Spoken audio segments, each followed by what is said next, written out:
दोस्तों अगर आप एक टीचर है, आपने रिसेंट ईयर्स में अपना टीचिंग करियर स्टार्ट किया है, या फिर अगर आप एक एस्पायरिंग टीचर है, आप टीचर बनना चाहते हैं, तो ये वीडियो सिर्फ आपके लिए है। क्योंकि इस पर्टिकुलर वीडियो में दोस्तों हम ये डिस्कस करेंगे कि ऐसी कौन कौन सी वो क्वालिटीज़ है जो आपको एक सक्सेसफुल टीचर बनाएगी।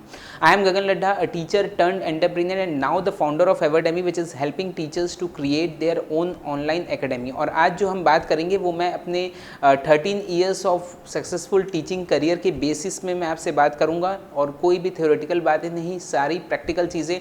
और इसलिए मैंने कहा कि जो यंग अभी जो टीचर बने हैं या फिर जो एस्पायरिंग टीचर्स हैं उनके लिए ये वीडियो है। क्योंकि जो ऑलरेडी एक्सपीरियंस टीचर्स हैं, जो कई सालों से टीचिंग कर रहे हैं, वो कहीं ना कहीं ये सारी चीज़ों को वो ये जान चुके हैं। तो वही सारी चीज़ें जो लोगों को जानने में 10 साल 15 साल लग जाते हैं, मैं चाहूँगा कि आप इस वीडियो के through with in 10 to 20 minutes आप ये चीज़ समझ पाएँ।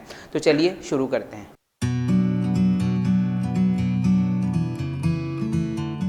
दोस्तों आगे बढ़ने के पहले इस चैनल को सब्सक्राइब करें और बेल आइकन ज़रूर दबाएं, जिससे हमारी सारी वीडियोस आप तक पहुंच सके। और ये चैनल स्पेसिफिकली डेडिकेटेड है टीचर्स के लिए। किस तरह से आप ऑनलाइन टीचिंग में आप कदम रख सकते हैं, किस तरह से आप अपने ऑनलाइन टीचिंग बिजनेस को ग्रो कर सकते हैं, इससे रिलेटेड बहुत से वीडियोज़ आपको इस चैनल में मिलेंगे। और इस वीडियो को लाइक भी ज़रूर करें ताकि आपकी फीड्स में इससे रिलेटेड वीडियोज़ आ सकें। दोस्तों सबसे पहली और सबसे ज़रूरी क्वालिटी एक टीचर की होती है उसका रिसर्च ओरिएंटेड माइंडसेट। अगर आपका रिसर्च ओरिएंटेड माइंडसेट नहीं है, आप कभी भी एक अच्छे टीचर नहीं बन सकते। अगर आज की डेट में अगर मैं आपसे पूछूं कि सबसे सक्सेसफुल और सबसे पॉपुलर टीचर कौन है, you would say Khan sir.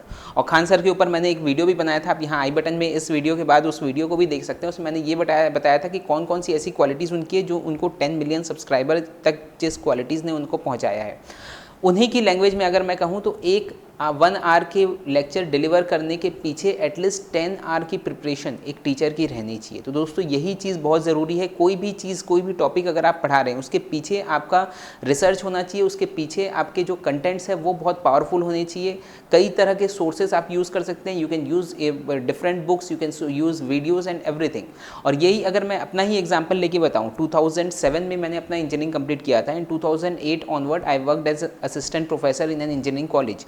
और इंजीनियरिंग अगर आप लोग जानते ही हैं कि किस तरह से इंजीनियरिंग कंप्लीट की जाती है, लोग ऐसे ही कंप्लीट कर लेते हैं। हमने भी ऐसी की थी, लास्ट के 15 दिन पढ़ के और पास हो जाते थे और बहुत अच्छे मार्क्स से पास होते थे। बट कहीं पर भी सब्जेक्ट का इन डेप्थ नॉलेज हमको नहीं हुआ करता था। बट जिस समय मैं टीचिंग में आया तब मुझे वो चीज़ लगने लगी कि यार अगर ये चीज़ अगर स्टूडेंट ने मुझसे पूछ लिया तो मैं उनको क्या जवाब दूंगा। वहाँ से फिर मेरी ये जर्नी स्टार्ट हुई और मैं फिर इन डेप्थ स्टडी उसकी करनी शुरू किया। मैं कई सारी बुक्स एक पर्टिकुलर टॉपिक पे जितनी हो सके उतनी ज़्यादा बुक्स पढ़ता था। मैं अपने फेलो बीइंग से कंसल्ट करता था, अपने सीनियर से कंसल्ट करता था जो टॉपिक मुझे समझ में नहीं आता था। But one thing I made sure कि उस पर्टिकुलर टॉपिक को मैं क्लास लेने के पहले पूरी तरह से उसको जान लूँ, और कोई भी स्टूडेंट अगर कहीं से भी उसका क्वेश्चन पूछता था तो वो चीज़ मुझे पता रहती थी। तो इसलिए ज़रूरी है दोस्तों कि कोई भी टॉपिक अगर आप पढ़ा रहे हैं उसके पीछे आपकी खुद की रिसर्च, मैं रिसर्च बोल रहा हूँ, मैं कोई इन्वेंशन आपको नई चीज़ निकालने नहीं बोल रहा हूँ। मैं उसी चीज़ को आप क्या क्या तरीके से आप बेस्ट पॉसिबल वे में आप किस तरह से समझा पाएंगे, उस चीज़ के लिए आपको पहले प्रिपरेशन करनी पड़ती है। और ये चीज़, ये क्वालिटी टीचर में होना बहुत ज़रूरी है। नेक्स्ट जो इंपॉर्टेंट क्वालिटी है दोस्तों, that is of communication skill. और एक ये बहुत ही ऑब्वियस क्वालिटी, अगर आप एक टीचर है तो आपकी कम्युनिकेशन स्किल बहुत अच्छी होनी चाहिए। और मैं सिर्फ वर्बल कम्युनिकेशन स्किल की बात नहीं कर रहा हूँ, मैं रिटन कम्युनिकेशन स्किल की बात कर रहा हूँ। You should be good at both verbal as well as written communication. और इसलिए कम्युनिकेशन स्किल का बेसिकली मतलब क्या होता है कि जो भी चीज़, जो नॉलेज आपके अंदर है, आप उसको कितने अच्छे तरीके से बेस्ट पॉसिबल वे में मैक्सिमम लोगों तक पहुंचा सके, ये होती है कम्युनिकेशन स्किल। कुछ लोग समझते हैं just the knowledge of certain language is the communication skill. कुछ लोग समझते हैं सिर्फ इंग्लिश का अगर हमको नॉलेज है तो एक अच्छी कम्युनिकेशन स्किल है, बट ऐसा नहीं है। इनफैक्ट ये ज़रूरी भी नहीं है कि आप इंग्लिश लैंग्वेज में पढ़ाएं। आप जो भी वर्नाकुलर लैंग्वेज में जिसमें आप कंफर्टेबल हो और जिसमें आपके स्टूडेंट्स कंफर्टेबल है, आपकी ऑडियंस कंफर्टेबल है, आपको हमेशा उसी लैंग्वेज को चूज़ करना है पढ़ाने के लिए। And just make sure that whatever you know, आप जितना, अगर आप 100 जानते हैं, एटलीस्ट 90 to 95% उस 100 का आपको डिलीवर करना है आपकी ऑडियंस को। और आपकी क्लासरूम में आपका टारगेट ये होना चाहिए, आपकी क्लासरूम में, आपकी क्लास में बैठा हुआ लास्ट बेंच का बच्चा भी आपकी भाषा को, आपकी चीज़ों को, आसानी से समझ सके। तो ये इसलिए ज़रूरी है दोस्तों एक अच्छी कम्युनिकेशन स्किल होना। और कम्युनिकेशन स्किल अच्छी डेवलप करने के लिए आप क्या कर सकते हैं, first thing you should be good eight language. जिस भी लैंग्वेज में आप पढ़ा रहे हैं, whether it be Hindi, whether it be Marathi, whether it be Gujarati, जिस भी लैंग्वेज में आप पढ़ा रहे हैं, you should be good at that particular language, first thing. और आपकी रीडिंग और राइटिंग स्किल अच्छी होनी चाहिए, तो इसलिए आपको ज़्यादा से ज़्यादा कोशिश करना है रीडिंग की और राइटिंग की। वहाँ से आपको नए नए वर्ड्स आपको समझ में आएंगे। प्लस राइटिंग स्किल्स आपकी अच्छी हो, उसके लिए ज़रूरी है कि डेली के कुछ आप ब्लॉग्स लिख सकते हैं, कुछ लेटर्स लिख सकते हैं, कुछ अपनी डायरीज मेंटेन कर सकते हैं। तो वहाँ से दोस्तों आपकी कम्युनिकेशन स्किल बहुत अच्छी हो सकती है। नेक्स्ट जो इंपॉर्टेंट क्वालिटी होती है एक अच्छे टीचर की, that he is very good at presentation. आपकी प्रेजेंटेशन स्किल्स बहुत अच्छी होनी चाहिए। Presentation in the sense, communication skill is completely different thing कि आप किस तरह से बोल रहे हैं, आप किस तरह से आपकी बॉडी लैंग्वेज कैसी है, आपके मैनरिज्म्स कैसे हैं, वो सारी चीज़ें कम्युनिकेशन स्किल में आती है। प्रेजेंटेशन स्किल मीन्स आप अपने टॉपिक को किस तरह से सामने वाले को प्रेजेंट कर सकते हैं, that is known as presentation skill. So उसके लिए आप क्या कर सकते हैं, you can either use stories, आप स्टोरीज यूज़ कर सकते हैं। आप कोई भी टॉपिक समझाने के लिए कोशिश करिए, ज़्यादा से ज़्यादा रियल लाइफ एग्जाम्पल्स आप यूज़ कर सकते हैं। अब बहुत अच्छा मीडियम ये भी हो गया कि आप विजुअल्स यूज़ कर सकते हैं, आप बहुत से एनिमेशंस यूज़ कर सकते हैं, आप रियल टाइम शूट करके आप चीज़ों को समझा सकते हैं। तो ये सारी चीज़ें दोस्तों, क्योंकि आजकल अब हाइब्रिड क्लासरूम्स हो गई है, हर क्लासरूम में आजकल ऑलमोस्ट प्रोजेक्टर्स होने लग गए हैं, या फिर अगर आप ऑनलाइन भी पढ़ा रहे हैं तो आप उस चीज़ का आसानी से यूज़ कर सकते हैं। तो जो भी चीज़ आप पढ़ा रहे हैं कोशिश करिए उसको विजुअल फॉर्म में समझाने की, उसको कोशिश करिए कि आप किस तरह से प्रैक्टिकल वे में समझा सकते हैं, आप किस तरह से स्टोरीज़ कहाँ पर आप स्टोरी इंक्लूड कर सकते हैं, कहाँ पर आप उनसे क्वेश्चन पूछ सकते हैं। So this will create a lot of involvement in your class, और आपकी क्लास में स्टूडेंट्स को इंटरेस्ट आने लगता है, वो आपकी क्लास को फिर कभी मिस नहीं करते हैं।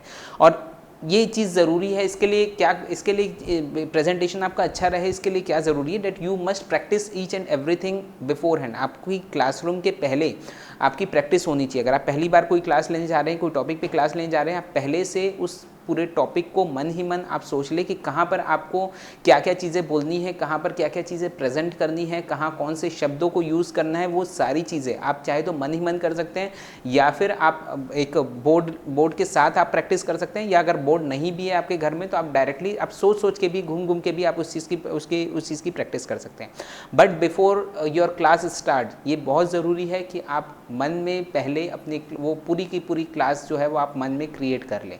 So this is known as the presentation. So this was the third skill which is presentation skill. इसी से जुड़ी हुई एक और स्किल है which is creative and critical thinking. मतलब किसी भी टॉपिक को आप कितने ज़्यादा क्रिएटिव वे में आप उसको समझा सकते हैं, आप कितना ज़्यादा स्टूडेंट्स को उस चीज़ को एक्सपीरियंस करा सकते हैं। इनफैक्ट जो नेशनल एजुकेशन पॉलिसी हमारे देश की ड्राफ्ट हुई है उसमें इस चीज़ का बहुत ज़्यादा इंपॉर्टेंस है, एक्सपीरियंशियल बेस्ड लर्निंग का, कि आप कोई भी चीज़ आप किस तरह से उनको एक्सपीरियंस करा सकते हैं। फॉर एग्जांपल अगर आप पार्लियामेंट के बारे में पढ़ा रहे हैं तो आप दो अलग अलग उनके क्लासरूम की सेटिंग आप उस तरह से कर सकते हैं कि एक आपका पक्ष वाला है, एक विपक्ष वाला है। आप किसी कुछ लोगों को आप वहाँ पर मिनिस्टर्स बना सकते हैं, एक को आप प्राइम मिनिस्टर बना सकते हैं जो क्लास का हेड है। इस तरह से आप करके बताएंगे तो वो चीज़ उनको बहुत अच्छे से समझ में आई। तो इसी तरह से हर एक टॉपिक को किस तरह से आप क्रिएटिवली समझा सकते हैं। लॉज ऑफ मोशन जैसे हो गया, तो हर एक लॉज ऑफ मोशन को आप कैसे समझा सकते हैं, आप रियल लाइफ एग्जाम्पल्स आप उसमें क्या क्या ले सकते हैं। ये सारी चीज़ें दोस्तों कोशिश करिए इंक्लूड करने की। I will give you one example कि क्यों मैं ऐसा बोल रहा हूँ कि क्रिएटिव थिंकिंग आज की डेट में हर एक प्रोफेशन में, नॉट ओनली टीचिंग बट हर एक प्रोफेशन में आपकी क्रिएटिव और क्रिटिकल थिंकिंग का, आपके जो इंटेलिजेंस है उसका बहुत ज़्यादा इंपॉर्टेंस बढ़ गया है। आप आज से कुछ साल बाद अगर आप देखें तो हर वो जॉब, ऐसी सारी जॉब जिसमें आपकी क्रिटिकल थिंकिंग या क्रिएटिव थिंकिंग आपकी यूज़ नहीं होती है, ऐसी सारी जॉब्स खत्म हो जाएगी। And I am not joking, और ये चीज़ स्टार्ट हो चुकी है। आपने देखा होगा टेस्ला की ड्राइवरलेस कार आ गई है, उसने हर ड्राइवर को रिप्लेस कर दिया है। आने वाले समय में जब वो बहुत ज़्यादा पॉपुलर हो जाएगी, जैसे आज से कुछ साल पहले हम मोबाइल को बहुत, मतलब स्मार्टफोन्स बहुत कम लोगों के हाथ में होते थे, बट आज की डेट में हर एक के हाथ में और बहुत पॉपुलर हो गए। ऐसा ही होने वाली है ड्राइवरलेस कार के बारे में। तो जिस दिन ड्राइवरलेस कार इतनी ज़्यादा पॉपुलर होगी वो सारे ड्राइवर्स को रिप्लेस कर देगी। ड्राइविंग एक ऐसा प्रोफेशन है जिसमें आप बहुत ज़्यादा कुछ क्रिएटिव कर नहीं सकते, उसमें आपका बहुत ज़्यादा ना दिमाग लगता है, आपकी नो डाउट एक स्किल है। ओके, तो अगर आप सिर्फ स्किल बेस्ड ही काम कर रहे हैं तो वो चीज़ वो आप आपको रोबोट जो है वो आसानी से रिप्लेस कर देगा। और इनफैक्ट हो ही रहा है, एजुकेशन फील्ड में भी हो रहा है कि आप बुक रीडर आपका आ चुका है। इनफैक्ट आज से कुछ साल बाद ऐसे रोबोट्स आ जाएंगे जो हो सकता है कि बहुत से टीचर्स से ज़्यादा अच्छा समझा सके, और हर एक रोबोट के पास हर एक स्टूडेंट की इन्फॉर्मेशन रहेगी, उनकी AI बेस्ड टेक्नोलॉजी में हर एक स्टूडेंट की इन्फॉर्मेशन रहेगी कि किस स्टूडेंट को किस तरह से समझ में आता है, वो उनको उसी तरह की लर्निंग जो है वो प्रोवाइड करेगा। तो दोस्तों इसलिए ज़रूरी है कि अगर आप अपनी इंटेलिजेंस यूज़ नहीं कर रहे हैं अपने काम में, और ये मैं सिर्फ टीचिंग की, आपसे तो मैं टीचिंग की बात कर रहा हूँ, लेकिन ये हर एक फील्ड के लिए वैलिड है। अगर आप अपनी इंटेलिजेंस अपने काम में यूज़ नहीं कर रहे हैं, then in the coming years you will be replaced by the robot. तो इसलिए ज़रूरी है दोस्तों आपकी क्रिटिकल थिंकिंग होना, क्रिएटिव थिंकिंग होना आपकी बहुत ज़रूरी है। नेक्स्ट जो इंपॉर्टेंट क्वालिटी है टीचर की, that should be patience. Patience एक बहुत ज़रूरी क्वालिटी है जो हर एक टीचर में मैं समझता हूँ होना चाहिए, और ये इनिशियल डेज़ में टीचर्स जो है वो लूज़ कर देते हैं, क्योंकि अब देखिए आपके क्लास में अलग अलग बैकग्राउंड से लोग होंगे, उनके कल्चरल बैकग्राउंड अलग रहेंगे, उनके सोशल बैकग्राउंड अलग रहेंगे, उनके फाइनेंशियल बैकग्राउंड से अलग रहेंगे, और हर एक का बिहेवियर अलग रहेगा। आप हर तरह के लोगों से आपको डील करना है। अगर आप किसी के बिहेवियर से अगर आप इम्पल्सिव हो जाते हैं, अगर आप इम्पल्सिव एक्शन लेते हैं, तो उसका खामियाजा सबसे ज़्यादा किसी को अगर भुगतना पड़ेगा तो वो आपको ही भुगतना पड़ेगा। और इसका मतलब ये नहीं है, मैं ये नहीं कह रहा हूँ कि कोई अगर बिहेव कि आप पनिशमेंट करना छोड़ दें। आपको पनिशमेंट भी देनी है, जहाँ ज़रूरी है वहाँ पनिश भी करना है स्टूडेंट्स को, but that punishment should not come out of your impulsive behaviour. वो आपके रिएक्शन के रूप में नहीं होनी चाहिए कि उसने कुछ एक्शन किया और हमने रिएक्शन के रूप में उसको पनिश किया। That punishment should be genuine, जो उसको सुधारने के लिए ज़रूरी है। और इसलिए ज़रूरी है that you must be patient enough to handle all such situations, क्योंकि ये एक दो दिन की बात नहीं रहेगी, डेली आप इस तरह की सिचुएशंस जो है वो एनकाउंटर करेंगे। और दोस्तों ये क्वालिटी एक ऐसी क्वालिटी है, पेशेंस ऐसी चीज़ है जो ऐसा नहीं है कि मैं आज बता रहा हूँ और कल से आप उस तरह का बिहेव करने लग जाएंगे। ये over a period of time ही रहता है, टाइम ही आता है। बट इस दौरान हमको ये चीज़ ध्यान रखना है, जब भी कुछ ऐसा होता है, जब भी आप आउट ऑफ इम्पल्सिव एक्शन अगर आप कुछ लेते हैं, तो कोशिश करिए बाद में अपनी सिचुएशन को एनालाइज करने की। जब आप शांत हो जाएं तब कोशिश करिए अपनी सिचुएशन को एनालाइज करने की, और ये सोचिए क्या उस सिचुएशन में आपका बिहेवियर बेटर हो सकता था, और अगर हो सकता था तो कोशिश ये करिए कि नेक्स्ट टाइम से उस पर्टिकुलर सिचुएशन में आप बेटर और मैच्योरली बिहेव करें। तो इसलिए दोस्तों ये ज़रूरी ट्रेट है, बट हर किसी में रहता नहीं है। ऑब्वियसली जैसा मैं बताया कि आने वाले समय में 8 से 10 साल में, 15 साल में हर एक टीचर में ये चीज़ आ ही जाती है, बट वो टाइम टेकिंग रहती है, और वो हो सकता है उस दौरान आपका बहुत ज़्यादा नुकसान हो जाए। ओके, तो ये बहुत ज़रूरी क्वालिटी होती है दोस्तों, patience. And last but not the least is that skill is that of the adaptability. और थोड़ा सा मैं और उसको स्पेसिफाई करूँ तो टेक्नोलॉजिकल एडोप्टेबिलिटी। इनफैक्ट एडोप्टेबिलिटी हर एक फील्ड में आपकी ज़रूरी है, बट टेक्नोलॉजिकल एडोप्टेबिलिटी इसमें बहुत ज़रूरी है। और ये चीज़ हमको पिछले साल ऑब्वियसली समझ में आ चुकी है कोविड के दौरान, लॉकडाउन के दौरान, कि कितने तेज़ी से हमको अडॉप्ट करना पड़ा एक नई टेक्नोलॉजी को। और इनफैक्ट हमने टीचर्स ने ये, बहुत से टीचर्स ने ये काम किया भी है। तो इसलिए और इस चीज़ के लिए आगे भी हमको प्रिपेयर्ड रहना पड़ेगा, क्योंकि डेली की नई टेक्नोलॉजी आ रही है, और ज़रूरी है कि उस टेक्नोलॉजी के साथ तालमेल आपका बैठे, और उस टेक्नोलॉजी को आप सही तरीके से यूज़ करना आप जान पाए। जैसा मैंने आपको AI का ही एग्जांपल दिया, आर्टिफिशियल इंटेलिजेंस का एग्जांपल दिया, तो आने वाले समय में वो चीज़ आएगी। एजुकेशन में आर्टिफिशियल इंटेलिजेंस का इंट्रोडक्शन हो चुका है, और बहुत ही जल्दी, बहुत तेज़ी से ये बढ़ेगा।